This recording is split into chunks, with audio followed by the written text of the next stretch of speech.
Macherla MLA Pinnelli Ramakrishna Reddy అరెస్టుకి రంగం సిద్ధమైంది. సార్వత్రిక ఎన్నికల్లో భాగంగా పోలింగ్ రోజు ఆయన పాల్వాయి గ్రామంలో ఉన్నటువంటి ఒక పోలింగ్ బూత్లో ఉన్నటువంటి బ్యాలెట్ బాక్స్ని ఆయన ధ్వంసం చేసినటువంటి కారణం చేత ఆయన్ని అరెస్ట్ చేసేందుకు ఆంధ్రప్రదేశ్ పోలీసులు హైదరాబాద్లో ఆయన కోసం గాలిస్తున్నట్లుగా సమాచారం అయితే అందుతోంది.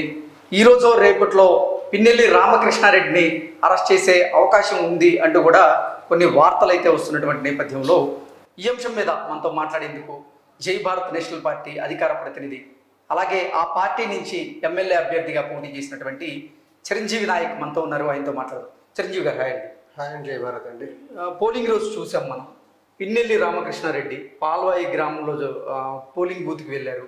అక్కడ ఉన్నటువంటి బ్యాలెట్ బాక్స్ని ఆయన ధ్వంసం చేసేటువంటి ప్రయత్నం చేశారు. ఆ వీడియో ఇప్పుడు సోషల్ మీడియాలో హల్చల్ చేస్తూ ఉంది.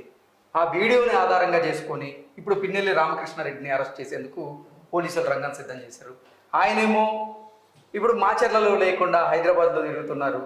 కొన్ని రోజులుగా మాచర్ల నియోజకవర్గంలో ఆయన కోసం గాలింపు చర్యలు చేపట్టారు. అయినా సరే అక్కడ లేడని తెలుసుకొని హైదరాబాద్లో ఉన్నాడు అనేటువంటి సమాచారంతో హైదరాబాద్లో కూడా పోలీసులు ఆయన కోసం వెతుకుతున్నటువంటి పరిస్థితి చూస్తూ ఉన్నాం.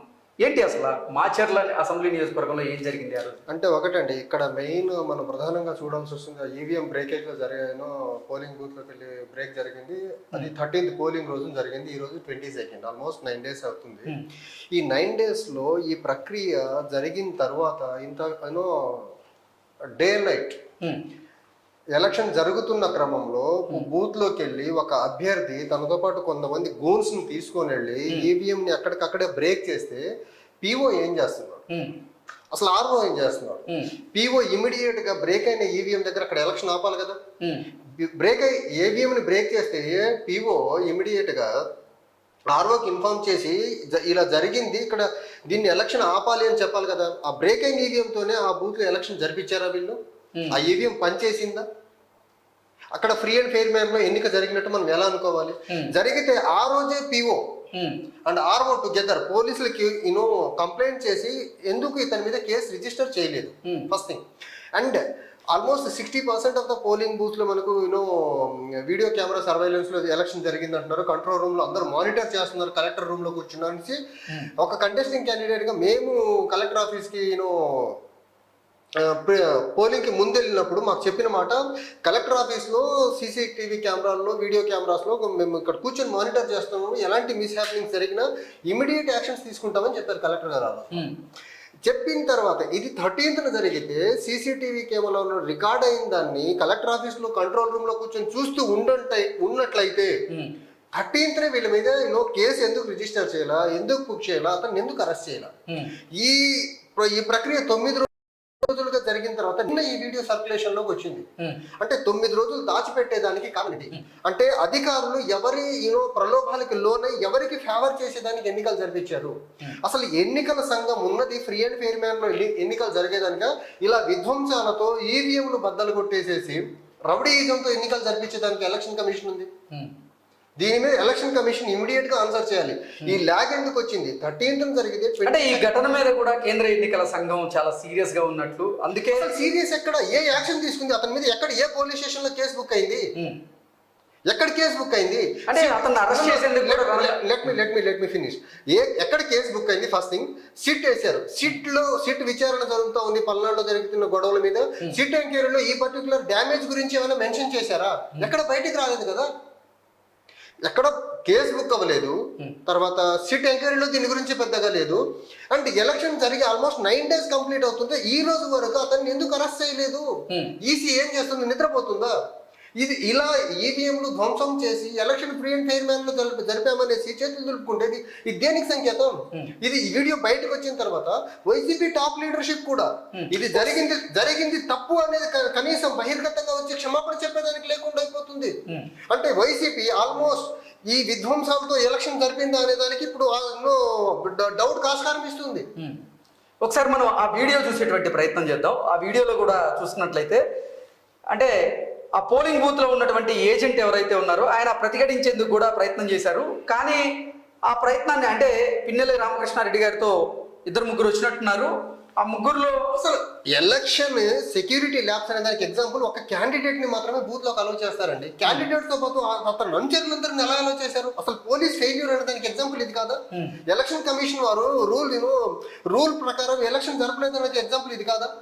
క్యాండిడేట్ ఒక్కడే లోపలికి వెళ్ళి చూసి రావచ్చు పోలింగ్ ఎగ్జాక్ట్ గా ప్రాపర్ గా జరుగుతుందా లేదా అనే దానికి. అతనితో పాటు అగ్బూన్స్ అందరు ఎందుకు వెళ్ళారు లోపలికి? మరో ఇద్దరు దేనికి సంకేతం అది? అసలు అక్కడ పోలీసులు ఏం చేస్తున్నారు, ఆర్ఓ ఏం చేస్తున్నారు, పీఓ ఏం చేస్తున్నాడు? ఇదంతా జరిగినప్పుడు ఇమీడియట్ గా పీఓ ఆర్ఓకి ఇన్ఫార్మ్ చేయాలి కదా, ఆర్ఓ ఇమీడియట్ యాక్షన్ తీసుకోవాలి కదా దీని మీద. ఎందుకు తీసుకోలేదు? అండ్ ఇప్పుడు అతను చేసిన ప్రక్రియ మొత్తానికి చూసుకుంటే అతని మీద ఎన్ని కేసులు బుక్ అవ్వాలా? బూత్ క్యాప్చరింగ్ కేసు ఒకటి పెట్టాలా, representation of people act violation కింద కేసు పెట్టాలా, ఐపీసీ కింద కేసులు బుక్ చేయాలా? ఇప్పుడు ఏ సెక్షన్ల కింద పిన్నెల్లి రామకృష్ణారెడ్డి మీద కేసులు బుక్ చేసే అవకాశం ఉంది? రిప్రజెంటేషన్ ఆఫ్ పీపుల్ యాక్ట్ కింద బుక్ చేయాలా, violation of representation of people act కింద, తర్వాత ఐపీసీ కింద బుక్ చేయాల్సి ఉంటుంది, తర్వాత బూత్ క్యాప్చరింగ్ కింద ఇంకో కేసు కట్టాల్సి ఉంటుంది, at the same time district government property కింద బుక్ చేయాల్సి ఉంటుంది, at the same time government employees కి డ్యూటీలకు విఘాతం కలిగించినందుకు దాని కింద కేసు. ఇవన్నీ కేసులు కట్టారా?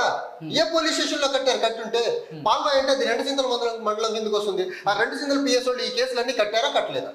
దీనికి పోలీసులు పర్టికులర్లీ పల్నాడు జిల్లా SP at the same time Palnadu జిల్లా కలెక్టర్ ఆన్సర్ చేయాల్సిన అవసరం ఉంది.